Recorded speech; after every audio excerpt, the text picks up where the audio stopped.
চাৰিওপিনে কেৱল বানপানী, একদম আমাৰ ঘৰৰ ভিতৰত পানী সোমাই গৈছে।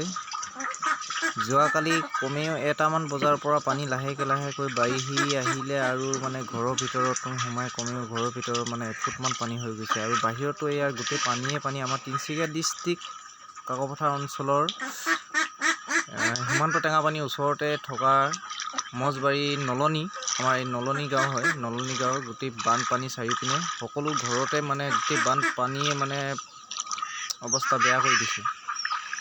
এই চাওক, মই এতিয়া মানে আমাৰ ঘাই ঘৰত আছিলোঁ। মাহঁতৰ ঘৰৰ পৰা এতিয়া ৰাতিপুৱাই মোবাইলটো লৈ ভিডিঅ' কৰি দেখুৱাইছোঁ। এই চাওক, চাৰিওপিনে গোটেই একদম বাৰী মানে শাক পাচলিৰ অৱস্থা বেয়া আৰু মানুহ থাকিবলৈ ঠাই নাইকিয়া হৈ গৈছে। মানে ঘৰৰ ভিতৰত ইমান পানী, হাঁহ কুকুৰাবিলাকতো এইবিলাক গৰু ছাগলী এইবিলাক ক'ৰবাতে হাঁহ কুকুৰাবিলাক ঘৰৰ ভিতৰত যেনে তেনে কৰি আৰু ৰাখিলোঁ। এতিয়া মই মোৰ নিজৰ মানে বাসগৃহলৈ গৈ আছোঁ। এয়া একদম চাৰিওপিনে গোটেই ৰাস্তাত পানী, এইটো ৰাস্তা হয়। এই পিনৰ পৰাই মানে পানী সোমাই আহিছে, এইপিনে নদীখন। এই নদীৰ পৰা পানী সোমাই আহিছে। ক'ৰ পানী আহিছে ধৰিব পৰা নাই। নদীৰ পানীটো ইমান হ'ব নালাগে মোৰ হিচাপত। তো বাহিৰৰ মানে ক'ৰবাৰ চাইনা, ক'ৰবাৰ জাপান কিবা কিবি এনেকুৱাবিলাকৰ পানী ক'ৰবাত খুলি দিছে নেকি। এতিয়া গৈ আছোঁ, গোটেই পানী একদম আঠুমৰা, একদম মানে পাৰ হৈ গৈছেগৈ মানে বাহিৰত। একদম একঁকাল পাই গৈছে। চব একদম পানী, কি কৰিম উপায় নাই। একদম ৰাতি মানে শুব পৰা নাই। বিচনাৰ ওপৰতে বহি গোটেই ৰাতিটো কটালোঁ। এতিয়া আৰু ঘৰত কি হৈছে তাকে চাবলৈ গৈ আছোঁ।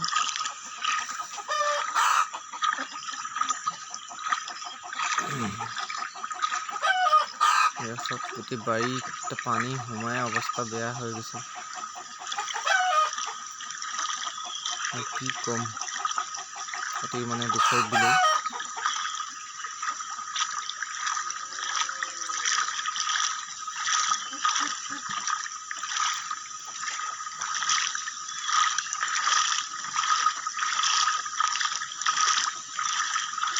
এতিয়া লাহে গৈ আছোঁ। ইফালে আগত মানুহজনী গৈ আছে এডাল লাঠি লৈ। পিছল হৈ আছে পুৰা ৰাস্তা, খোজ দিবই নোৱাৰি। জীৱনত প্ৰথম দেখিছোঁ এনেকুৱা পানীত প্ৰথম ভৰি দিছোঁ।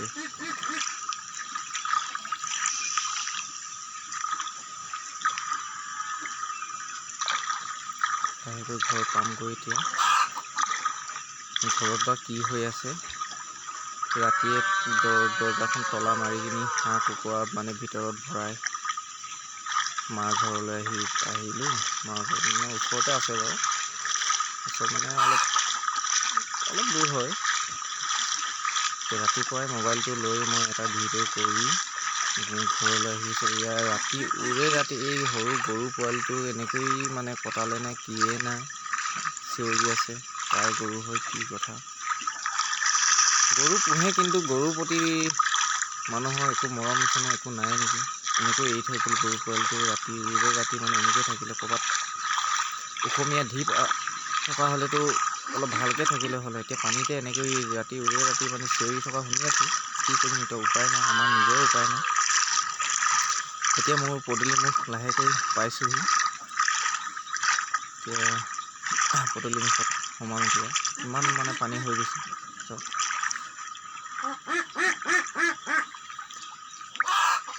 চব কিমান পানী হৈ গৈছে দেখিছেনে।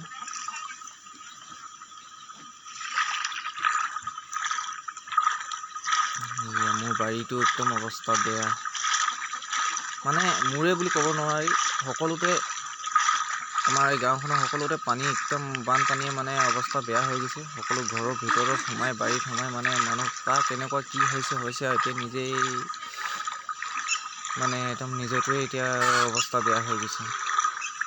বাকীবিলাকো তেনেকুৱাই হ'ব চাগে। এতিয়ালৈকেতো গম পোৱা নাইচোন। এতিয়া বৰ্তমান ৰাতিপুৱাইছে।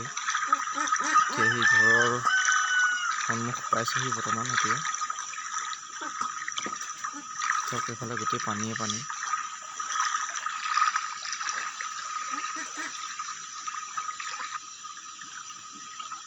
ইমান পানী উঠি গৈছিলে। এই ঘৰৰ ভিতৰত এইটো চিন দেখিছেনে? ইমান উঠি গৈছিলে, এতিয়া লাহেকৈ অলপ কমি গৈছে, অলপ কমিছে। কিমান সময় লাগিব কমিবলৈ, আৰু বাঢ়িব নে কমিব নে তাকে এতিয়া ক'ব পৰা নাই। মোৰ চোতালত ইমান পানী, ইফালে বাইকখন ইফালে সুমিয়াই দিলোঁ, ভঙা চিঙা পায়। উপায় নাই, এইপিনে উপায় নাইকিয়া হৈ গ'ল। ইমান পানী হৈ গৈছে, একদম নদী সাগৰ নিচিনা বৈ গৈছে। চাওক আপোনালোকে। আৰু যিমান পাৰে ভিডিঅ'টো যোনে যোনে চাই আছে, ভিডিঅ'টো যিমান পাৰে শ্বেয়াৰ কৰিব, আৰু কমেণ্টত কি মতামত আছে জনাব, আৰু ছাবস্ক্ৰাইব কৰি থ'ব পাৰিলে। অতি দুখৰ বিলৈ, কি কৰিম, আমাৰ অসমতে, আমাৰ উজনি অসমতে মানে পূৰা বানপানী হৈছে। অলপ খবৰবিলাক শুনি থাকোঁ, কিন্তু আমাৰ ইয়াত যে ইমান হ'ব বুলি ভবা নাই হৈছিলে। হ'লেও এতিয়া কি কৰিবি, উপায় নাই। তো কাৰোবাৰ ব্যক্তিগত কথাটো নহয়, ইমান হৈ গৈছিলে দেখিছেনে পানী কিমান। এতিয়া কমেও এইটো ঘৰৰ ভিতৰৰ পৰা এফুটমান উঠি গৈছিলে ওপৰত পানী, বাহিৰততো ক'বই নালাগে। শাক পাচলি মানে একদম কি হ'ব, মানুহকেইটা থাকিবলৈও উপায় নাইকিয়া হৈ গৈছে। এতিয়া ঘৰৰ ভিতৰলৈ লাহেকৈ সোমাই গৈছোঁ। ঘৰৰ ভিতৰত অলপ আন্ধাৰ হৈ আছে, আন্ধাৰ হ'লেও এৰি আছে। ঘৰৰ ভিতৰত এতিয়াও পানী ইমান আছে, দেখিছেনে?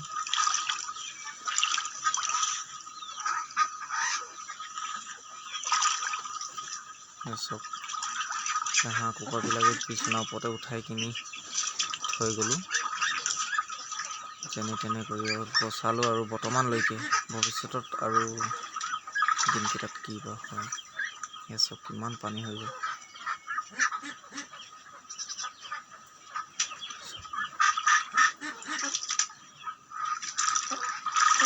ভিতৰত ইমান পানী হৈ গৈছে, চব পানী পানী। অলপ আন্ধাৰ হৈ আছে কাৰণে ভালকৈ দেখা পোৱা নাই, ঘৰৰ ভিতৰত অলপ আন্ধাৰ হৈ আছে। নাই, আমাৰ কাৰেণ্ট নাই, চৰকাৰে কাৰেণ্টো নিদিয়ে। উপায় নাই, সৰু মোৰ চলাৰ এডখি আছে, তেনেকৈয়ে আৰু অলপ পোহৰাই থওঁ, আৰু সৰু বেটেৰী এটি আছে। উপায় নাই, 2 ঘণ্টামান জ্বলি কিনি আকৌ চাৰ্জ খতম হৈ যায়। চলাৰো বেয়া হ'ল, বেটেৰীও বেয়া হ'ল।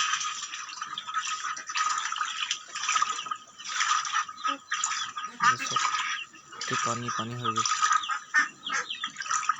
তাতে বানপানীয়ে, আৰু ইফালে মানে বৰষুণটো দিয়ে আছে। গোটেই ৰাতি মানে বৰষুণ, পুৰা দপদপীয়াকৈ বৰষুণ দিলে। বৰ্তমান এতিয়াও দিয়ে আছে বৰষুণ অলপ অলপ।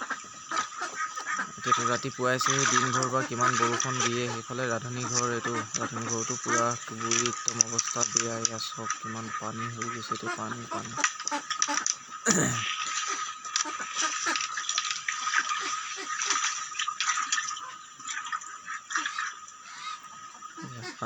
বুজিছে ন?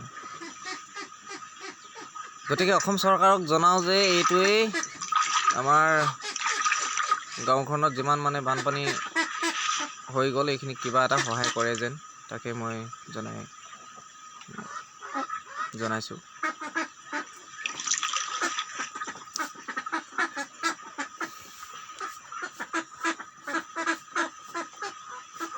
গোটেই পানী